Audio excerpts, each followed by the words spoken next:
So how many people last night chose to take those two 20-second and 33-second, and I think it might have been a 40-second clips personally? Now, I was talking about a whole lot of things within that, but I wanted to clip those parts.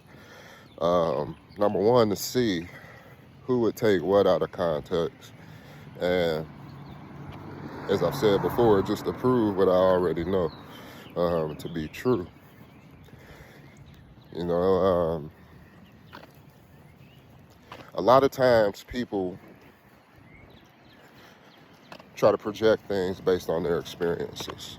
Um, and, it's been, as I said, a reoccurring thing for me. But what encourages me through, you know, even though, like I said, family has attacked me, different people within clarity has come from me, people from the world, people that I've helped out directly.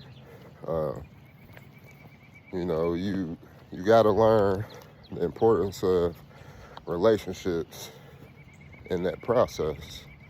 And that's not to say that, at any point in time that I wasn't a bad piece in those relationships. I had to learn certain things.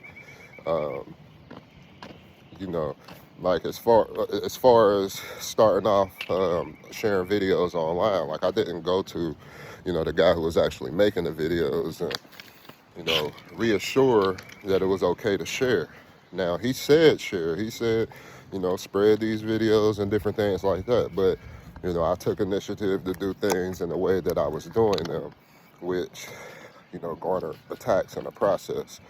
But I figured if I'm going to you know, be posting videos and all that stuff and, helping this guy out, and also helping me out in the process, because I was getting relief by being able to do that. As I've said, not being around certain people and being able to communicate certain things that God was showing me that I was learning.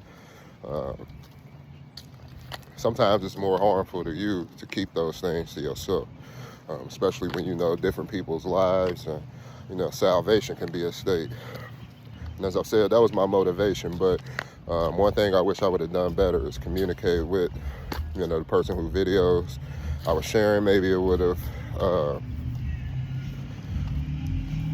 caused less of a misunderstanding on motives and different things like that.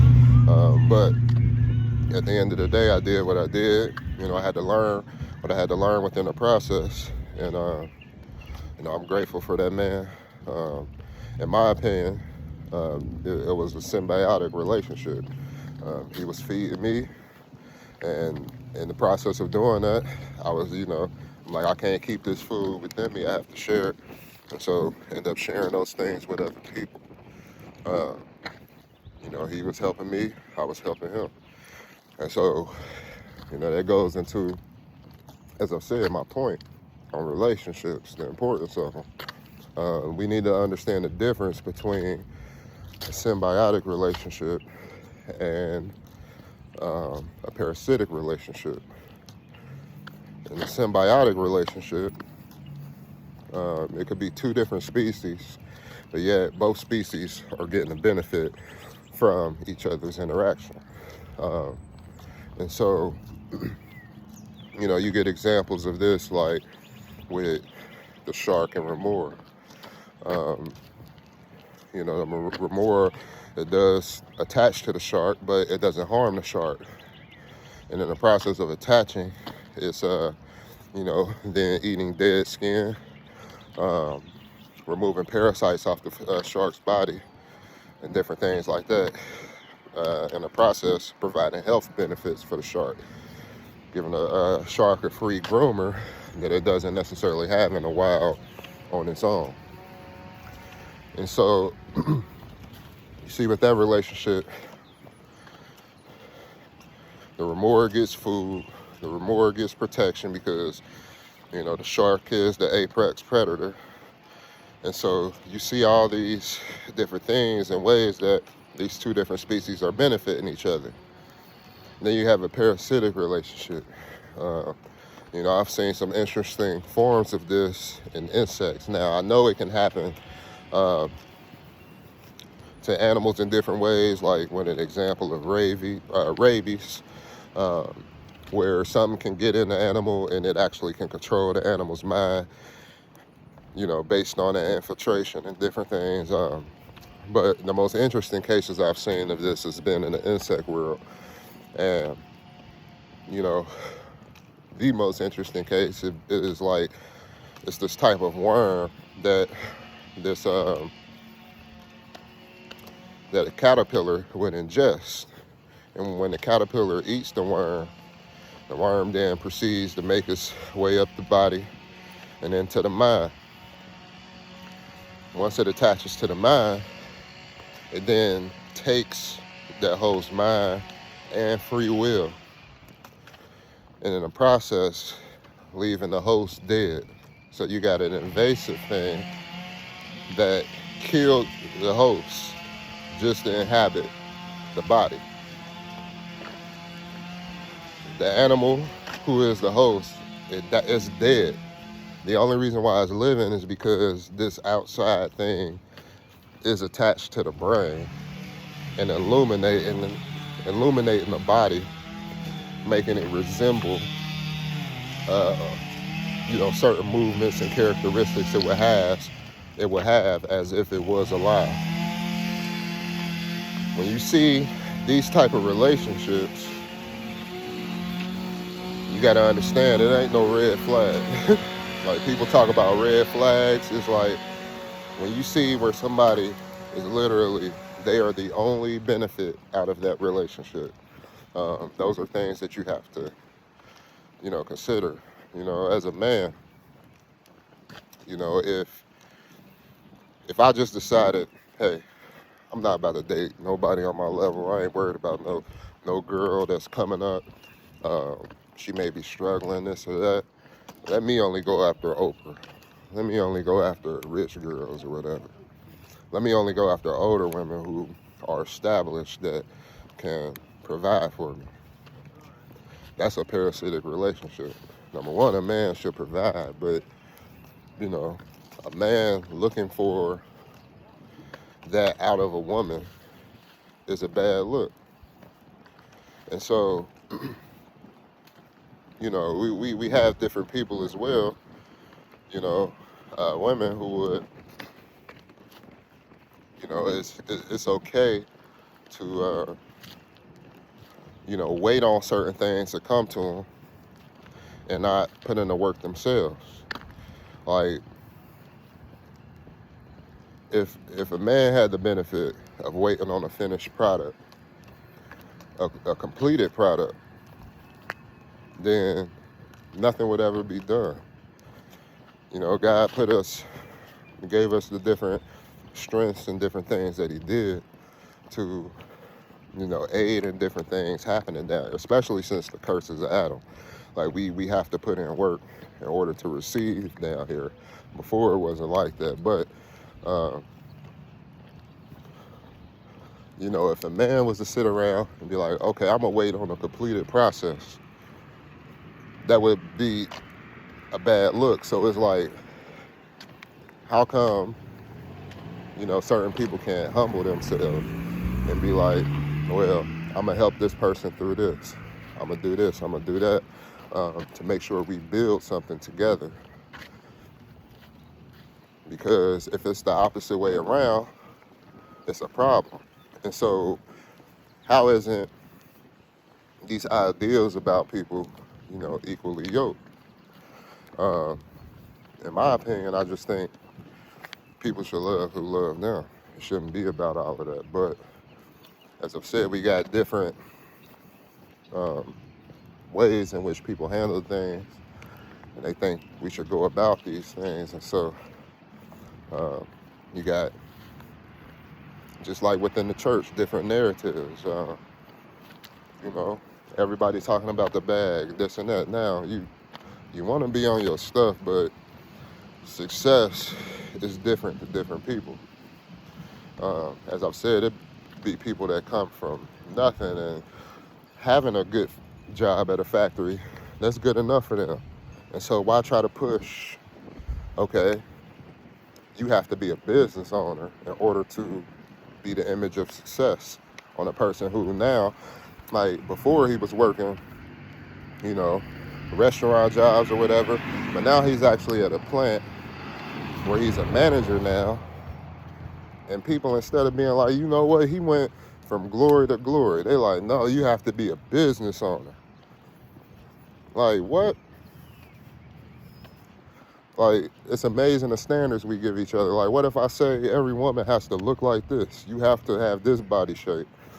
You have to have this type of look. You have to have this skin tone. You can't have one pimple, one freckle, one spot on your body. No stretch marks. You know how many women that get mad at me by those judgments?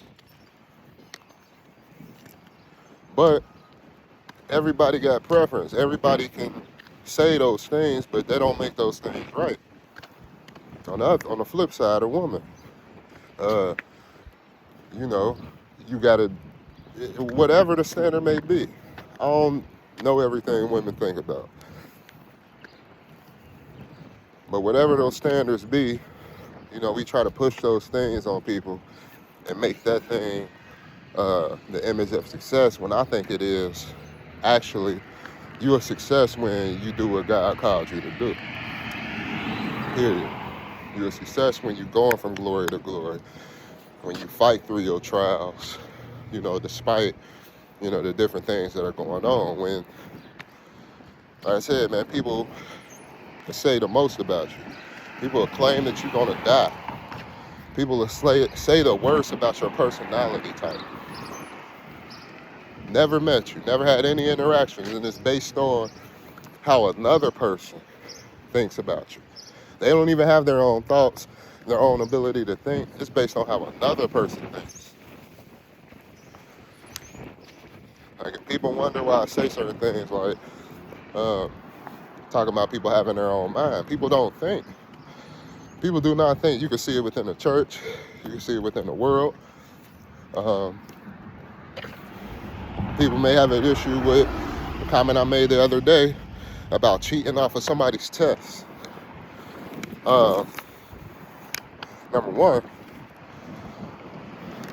people cheat out. Like, I wrote answers down and kept them for myself, but I was also wise enough to be like, I'm second guessing things. I done it before, actually, where you will look at something and it's like it don't seem right. All it did was present more questions. I have my way of analyzing this problem and figuring it out, and they have their way of analyzing this problem and figuring it out, and we'll just figure out who has the right answer in the end.